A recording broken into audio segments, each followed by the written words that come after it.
Husband ഉണ്ടെങ്കിൽ ഞാൻ എൻ്റെ ബ്രെയിൻ ഇവിടെ നിന്ന് എടുത്തിട്ട് ഞാൻ എവിടെയെങ്കിലും മാറ്റി വെക്കും. ഒറ്റയ്ക്കാണെങ്കിൽ മാത്രമേ എൻ്റെ ബുദ്ധി ഉപയോഗിക്കുള്ളൂ. ഓക്കെ, അപ്പം നമുക്കിനി നേരെ കന്യാകുമാരിയിലേക്ക് പോവാം. ഗൈസ്, നമ്മൾ കന്യാകുമാരി എത്തിയിട്ടുണ്ട്. ഇവിടുന്ന് ഇനി എങ്ങോട്ടാ പോകുന്നത്?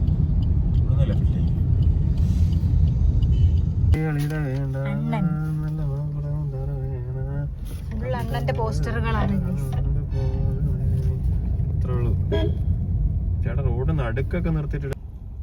നമ്മളൊരു പള്ളീന്റെ അവിടേക്ക് എത്തിയിട്ടുണ്ട്. അമ്പലത്തിൽ പോയ സ്ഥിതിക്ക് പള്ളിയിലും കൂടി കയറിയാലോ?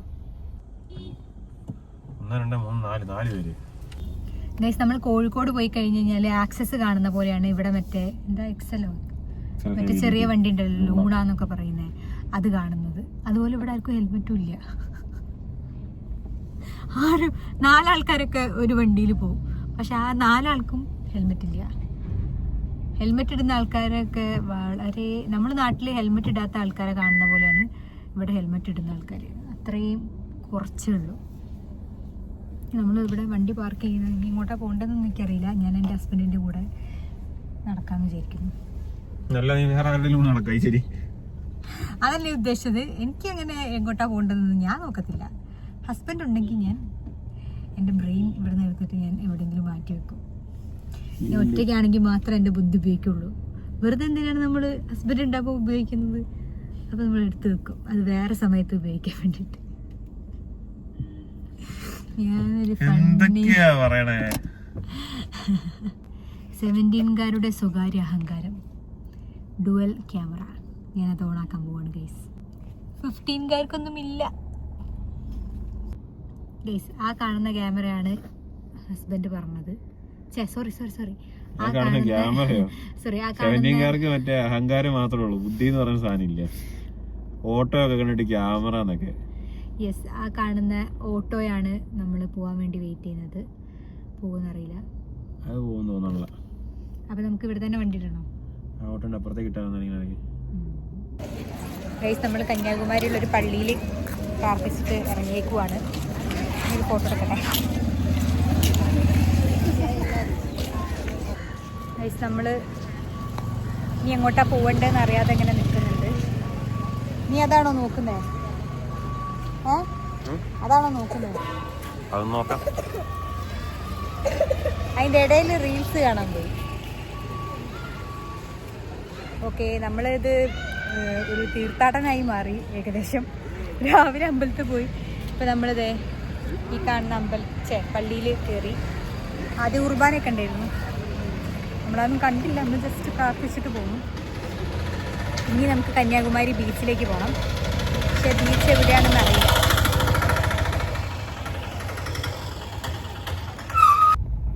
ഇതെല്ലാം നടക്കേണ്ടി വരികയാണെങ്കിൽ ഇപ്പം ഞാൻ കേട്ടേ. നല്ല കാറ്റാണ് ഗൈസ്. അവിടെയാണ് ടൂറിസ്റ്റ് സ്പോട്ട്. പണ്ട് എവിടെയാണ് സംഭവം നമ്മൾ ഓർമ്മ വെച്ചാണല്ലോ. അതല്ല, ആൾക്കാരൊക്കെ അവിടെ കയറുന്നത് ഭൂമിയിൽ മൊത്തം ആൾക്കാരാണ്. അവിടെ നിന്ന് കയറുന്നുണ്ട്, എന്നിട്ട് അങ്ങോട്ടേക്ക് പോകാനായിട്ടുള്ള ഉപയോഗിക്കും. ആ ബോട്ടിലൊക്കെ കുറേ ആൾക്കാരെ കൊണ്ട് ഇറക്കിയിട്ടുണ്ട്.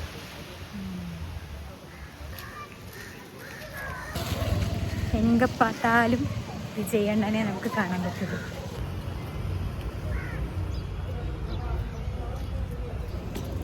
ഇവിടെ ആൾക്കാർ വല നെയ്യുന്നുണ്ട്. അതെടുക്കാൻ അവർക്ക് പ്രശ്നമാകുമോ എന്നുള്ള കാര്യം എനിക്കതൊരു ടെൻഷനുണ്ട്. അവർ വല എടുത്ത പ്രശ്നമാകുമല്ലോ എന്നുള്ള ഇപ്പം അറിയാം. മറ്റേ വലയൊക്കെ ചെയ്യുന്ന നൂല് സെറ്റപ്പ് ആക്കിക്കൊണ്ടിരിക്കും. പ്രൈസ് പ്രശ്നം ഉണ്ടായില്ല, തിരിച്ചു വരുമ്പോൾ അറിയാൻ ബാക്കി പ്രശ്നം ഉണ്ടെന്ന്. നമ്മൾ വന്ന ദിവസം ശരിയായിട്ടില്ല ഗൈസ്. എന്താ വെച്ചാൽ ഇവിടെ കയറാനായിട്ട് ക്യൂ എന്ന് പറഞ്ഞിട്ടുണ്ടെങ്കിൽ അന്യായ ക്യൂ ആണ്. കാണിച്ചു തരാം.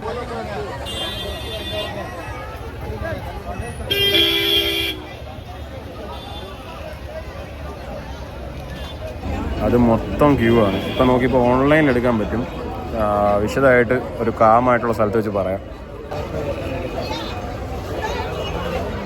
ഗൈസ്, നമ്മൾ ആ തിരക്കുന്ന് കുറച്ച് ശാന്തമായ സ്ഥലത്തേക്ക് എത്തി. ഇതാ ഇതിൻ്റെ സൈഡിൽ തന്നെയാണ്, പക്ഷേ ആ ബഹളം എന്ന് കഴിഞ്ഞപ്പോൾ ഭയങ്കര സമാധാനം. പിന്നെ നല്ലൊരു മഴക്കോളുണ്ട്.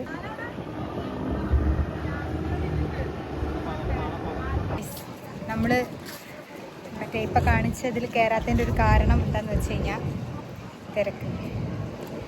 വരി എന്ന് പറഞ്ഞു കഴിഞ്ഞാൽ വയ്യ അത്രയും വരി നിൽക്കാൻ. പിന്നുള്ളൊരു ഓപ്ഷൻ എന്ന് പറഞ്ഞു കഴിഞ്ഞാൽ നമുക്ക് ഓൺലൈൻ ബുക്ക് ചെയ്യാൻ പറ്റും. അപ്പോൾ ഒരാൾക്ക് 300 റുപ്പീസാണ്. ഞങ്ങളിങ്ങനെ അത് ബുക്ക് ചെയ്യുന്ന സമയത്താണ് പേയ്മെൻറ്റ് ചെയ്യാൻ നേരത്ത് ഒരു മഴത്തുള്ളി എൻ്റെ മുഖത്ത് വീണു. അപ്പോൾ ഇവർ പ്രത്യേകം എഴുതി വെച്ചിട്ടുണ്ട് മഴ പെയ്യുന്ന സാഹചര്യങ്ങൾ, അതായത് കാലാവസ്ഥ അനുകൂലമല്ലെങ്കിൽ ഇവർ നമ്മളെ ഇതിൻ്റെ അകത്ത് കയറ്റി വിടൂല. അപ്പോൾ പിന്നെ അതുമല്ല നമ്മൾ ബുക്ക് ചെയ്തിട്ടുണ്ടെങ്കിൽ റീഫണ്ടും തരില്ല. അപ്പോൾ നമ്മൾ ഈ 600 രൂപയും കൊടുത്ത് ബുക്ക് ചെയ്തിട്ട് മഴയും പെയ്ത് കഴിഞ്ഞാൽ നമ്മളപ്പോൾ തന്നെ വെതർ നോക്കിയപ്പോൾ മഴ പെയ്യാനുള്ള ചാൻസ് ഉണ്ട്. അപ്പം നമ്മൾ എന്തിന് വെറുതെ പൈസ കൊടുത്ത് ഇതിൽ പോകാനും പറ്റാതെ ഒരു 600 രൂപ കളയണം. സോ നമ്മൾ വിചാരിച്ചു വേണ്ട, നമ്മൾ വേറെ ഏതെങ്കിലും ഒരു ദിവസം വന്ന് നേരത്തെ ബുക്ക് ചെയ്ത് പോകാമെന്ന് കരുതി. എനിക്ക് നല്ല ആഗ്രഹം ഉണ്ടായിരുന്നു അവിടെ പോകണമെന്ന്. പക്ഷേ ഇറ്റ്സ് ഓക്കെ, നമ്മൾ കുറച്ച് സാഹചര്യങ്ങളും കൂടി മനസ്സിലാക്കണമല്ലോ. ക്യൂവിൻ്റെ ഒരു വീഡിയോ എടുത്ത് വെച്ചിട്ടുണ്ട്, അത് ആഡ് ചെയ്യാം. എൻ്റെ കയ്യിലാണോ നിൻ്റെ കയ്യിലാണോ? എൻ്റെ കയ്യിലുണ്ട്. അപ്പം അതും കൂടെ ആഡ് ചെയ്യാം. വയ്യ, അത്ര നിൽക്കാൻ വയ്യ. അത് ആദ്യം ഇവിടുന്ന് കാണുന്ന സമയത്ത് ഒരു ചെറിയ കുറച്ച്, അതായത് എന്ന് വെച്ചിട്ടുണ്ടെങ്കിൽ ഭയങ്കര ചെറുതായിട്ട് മൂവ് ചെയ്യുന്നുണ്ട്. അപ്പോൾ കുഴപ്പമില്ല, നമ്മൾ പോയി നിൽക്കാന്ന് വിചാരിച്ചിട്ട് പുറത്തേക്ക് ഇറങ്ങി നോക്കിയപ്പോഴത്തേക്കും ഒരു വളവ് കഴിഞ്ഞിട്ട് അങ്ങ് പുറകിലേക്ക് അങ്ങ് കിടക്കുക. ഒരു കയറ്റമുണ്ട്, ആ കയറ്റം മൊത്തം കിടക്കുക. അതല്ലെങ്കിൽ മറ്റേ 300ൻ്റെ ഒരപ്പതായിട്ട് 300 വരുന്നത്, അതെടുക്കണം. നമ്മളതെടുക്കാൻ നോക്കിയപ്പോഴത്തേക്കാണ് മറ്റേ വെണ്ടയ്ക്ക മുഴുവൻ എഴുതി വെച്ചേക്കുന്നത്. കാലാവസ്ഥ മറ്റേ മഴ പെയ്യുകയാണെങ്കിൽ കയറ്റൂല, പിന്നെ കാറ്റിൻ്റെ എന്തോ ഒരു സ്കെയിലുണ്ട്, അതൊരു 20ക്ക് എന്തോ മേളിൽ എന്തോ ഒരു സ്കെയിൽ അതിന് പറയാൻ അറിയില്ല. അതാ മേളിൽ കാണുന്നല്ലോ കാർമേഘം കൂടിക്കൊണ്ടിരിക്കുന്നത്. മിക്കവാറും സെറ്റാവും. അപ്പോൾ അതുകൊണ്ട് പിന്നെ വേണ്ടെന്ന് വിചാരിച്ചു. വെറുതെ പൈസ കളയണ്ടല്ലോ. പക്ഷേ കയറണം എന്നുണ്ടായിരുന്നില്ല. ലാസ്റ്റ് എനിക്ക് അങ്ങനെ ആദ്യം കയറണം എന്നുണ്ടായിരുന്നില്ല. പിന്നെ വെളുക്കും കാരണം എന്ന് പറഞ്ഞപ്പോഴത്തേക്കും കുറച്ച് കഴിഞ്ഞപ്പോഴത്തേക്കും ശരിയാണ്, അവിടെ വന്നിട്ട് കയറാതെ പോകണ്ടല്ലോ എന്ന് വിചാരിച്ചിട്ട് ഇങ്ങനെ ഇരുന്നപ്പോഴത്തേക്കാണ് പണ്ടാറങ്ങായിട്ട് ഇത് കാണുന്നത്. പിന്നെ കാലാവസ്ഥ നമുക്ക് എതിരാണ് ഗൈസ്. മഴ പെയ്യുന്നുണ്ട് സെൻസ് ഭയങ്കര കാര്യമായിട്ട് പെയ്യണമെന്നല്ല, മഴത്തുള്ളിയൊക്കെ വീഴുന്നുണ്ട്. പ്രകൃതി നമുക്ക് എതിരാണ്. It's okay. നമുക്ക് വേറെ എവിടെയെങ്കിലും വേറെ വട്ടക്കടയോ പോകുന്ന വഴിക്ക് മറ്റേ വട്ടക്കോട്ട എന്ന് പറഞ്ഞൊരു കോട്ടയുണ്ട്. വട്ടക്കോട്ടയും കൂടി പിന്നെ ഒരു പത്മനാഭ കൊട്ടാരമുണ്ട്. ചിലപ്പോൾ അത് രണ്ടും കൂടെ ഒന്ന് കവർ ചെയ്യാമെന്ന് വിചാരിക്കുന്നു. എന്നിട്ട് വൈകുന്നേരത്തേക്കുള്ളിൽ വീട്ടിൽ ചെല്ലുന്ന പോലെ നോക്കാം. പക്ഷെ ഇങ്ങോട്ടുള്ള വരവ് രസമായിരുന്നു. തിരിച്ചങ്ങോട്ട് പോകുമ്പോഴത്തേക്ക് ട്രാഫിക് ഉണ്ടാവും, അതാണൊരു പ്രശ്നം. സൺറൈസിനൊക്കെ മുന്നേ വരാമെന്ന് വിചാരിച്ചിട്ടുള്ളത് നമ്മൾ പകുതി വഴിക്ക് വെച്ചിട്ട് സൂര്യനെയൊക്കെ കണ്ട് ഇന്ന് പൊതുവെ ഒരു സത്യമായിട്ടോ. നമ്മള് പക്ഷെ ഓഫീസിലേക്കൊക്കെ പോകുന്ന സമയത്ത് 9 മണി കഴിഞ്ഞ് കഴിയുമ്പോഴത്തേക്കും നല്ല വെയിലായിരിക്കും. പക്ഷെ ഇവിടെ അത്ര അതൊന്നും തോന്നുന്നുണ്ടോ? ഞാൻ നല്ല വെയിലാന്ന് വിചാരിച്ചിട്ടാണ് വന്നത്. മറ്റേ സൺസ്ക്രീൻ ഒക്കെ വാരിയിട്ടില്ലായിരുന്നു, പോയി ഒരു കാര്യം ഉണ്ടായി.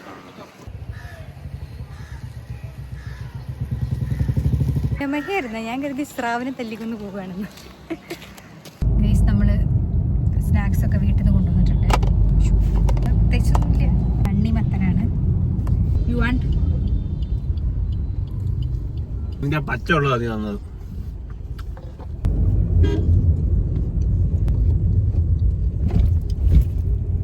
അത്രയും കിടക്കുവാണ്. കറക്റ്റ് ആ പച്ചവെള്ളം തന്നെ നോക്കി തരണേ. ഗൈസ്, നമ്മളുടെ അടുത്ത ഡെസ്റ്റിനേഷൻ എന്ന് പറയുന്നത് വട്ടക്കോട്ടയാണ്. വട്ടക്കോട്ട എന്താ സംഭവം എന്നൊന്നും എനിക്കറിയില്ല. കോട്ടയാണോ? എന്തായാലും നമുക്ക് അവിടെ പോവാം.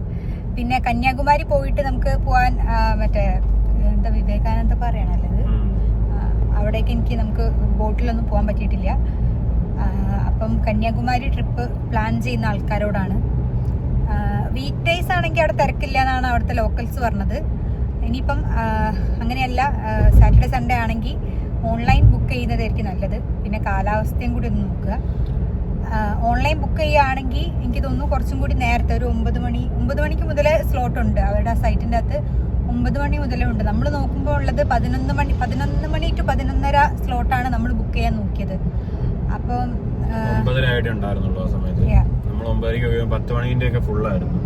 നമ്മളതിന്റെ URL കൂടെ ആഡ് ചെയ്യുക. അതാകുമ്പോഴത്തേക്ക് ഇപ്പം നിങ്ങൾക്ക് നേരത്തെ ബുക്ക് ചെയ്തിട്ട് വരണമെങ്കിൽ, അല്ലെങ്കിൽ സ്ലോട്ടൊക്കെ നേരത്തെ തന്നെ ബുക്ക് ചെയ്തിട്ട് വരാനായിട്ടാണെങ്കിൽ കുറച്ചുകൂടെ ഉപകാരപ്പെടും. നമ്മളപ്പോൾ URL കൂടെ ആഡ് ചെയ്തേക്കാം. അത് ഹിസ്റ്ററി എടുത്താൽ പോലെ നീ ബ്രൗസ് ചെയ്തതിനകത്തൊന്നും ഞാനില്ല, കോമൺ സെൻസ്. അപ്പം അത്രേ ഉള്ളൂ കന്യാകുമാരിന്റെ കാര്യങ്ങൾ പറയാനാണെങ്കിൽ. ഇനി നമ്മൾ വട്ടക്കോട്ടയിൽ പോയിട്ട് എന്താന്ന് നോക്കാം.